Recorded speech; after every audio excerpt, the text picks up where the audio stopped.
What's up, everybody? It's the Common Sense Investor coming at you with another video.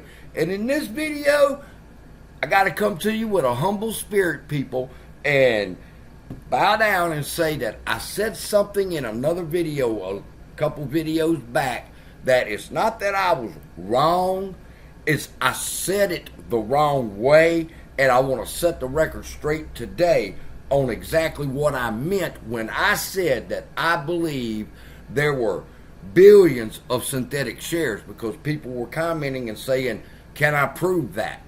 Absolutely, I can prove it, people. But where I went wrong was where I basically told y'all in the last video is we have definitions for the things that are going on in the market as far as is concerned with AMC shares, like synthetic shares, okay? And we don't have a proper understanding of what synthetic shares are, okay? A synthetic share is not a counterfeit share, okay? A synthetic share is not a short sale, okay?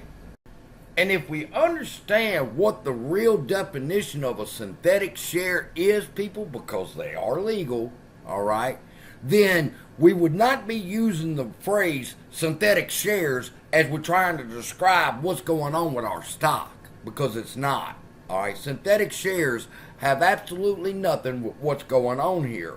I told you in the last video, it has everything to do with supply and demand. But let's talk about the synthetic share. Exactly what is it? If you Google it, it tells you, for example, a synthetic long stock is a long call and a short put. See how they both options? All right. And while a synthetic short stock is a long put and a short call. Both, you're using both options there, okay? That's what creates a synthetic share. There's nothing wrong with that. That's basically hedging your bet. It's common practice.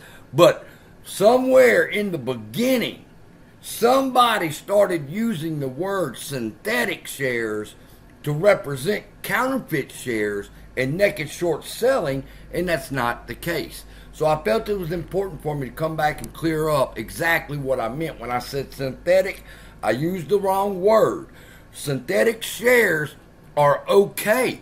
They're allowed. It's hedging your bets. That's all it is. So, synthetic shares, good. You're just hedging your bet. Shares sold and not yet purchased becomes a problem, see? You are selling shares you don't have. Now, who's guilty of that? Who's guilty of selling a share that they do not have? Answer is very simple, people. When you press that buy button, no matter what brokerage firm you're with, I don't give a fuck if you're with Fidelity, Robinhood, Moo, Webull, Charles Schwab, makes no difference. When you press that buy button, they say they fill your order. Then they take those orders, bunch them together, and send them to a market maker, okay? We understand this. We know this is true. This is the loophole I'm fixing to explain of how they're getting away with it, all right? Dark pools are for institutions that want to sell a large block of stock. The way it works is they have an order for 5 million shares of AMC coming from an institution, okay? Now, the institution don't want to sell those shares on the open market. Why? Because right now it's at $3.72, all right? And by the time they drop the first million, the price is moving up. And when they drop the second million, the price is moving up. And the third million, the price is moving up. Then they get bad fill prices, all right? We don't want that. We don't want that. So what they do is they bunch up all the AMC, GME, meme stocks into one big old order, sending it to the market maker. Now the market maker can legitimately say the reason they're not selling it on the open market is because it would influence the price and give them the worst price execution. That is what's going on in the dark pool. That is why they use dark pools. That is why they sell their order flow or give their order flow to the market maker to make the order so big it's justified going to a dark pool. See? Whereas, if you hit the buy button at Robinhood, Schwab, TD Ameritrade, makes no difference where. If you hit the buy button and your order goes directly to the exchange to be filled, now you've got 5 million shares of AMC. The demand for the shares are high, and as they begin to place your orders into the market, it begins to go up. All right, and they don't want that. The market maker cannot make money if they send it to the New York Stock Exchange. They have to route it to the dark pool. That's the loophole they're using. The fact that the brokers can send their orders to the market maker bundles them up and is justified in sending it to the dark pool. And we're trying to stop that. What are we trying to stop? Dark pool abuse. Yes. But what is the dark pool abuse? You're not letting the orders of retail go to the exchanges like they're supposed to.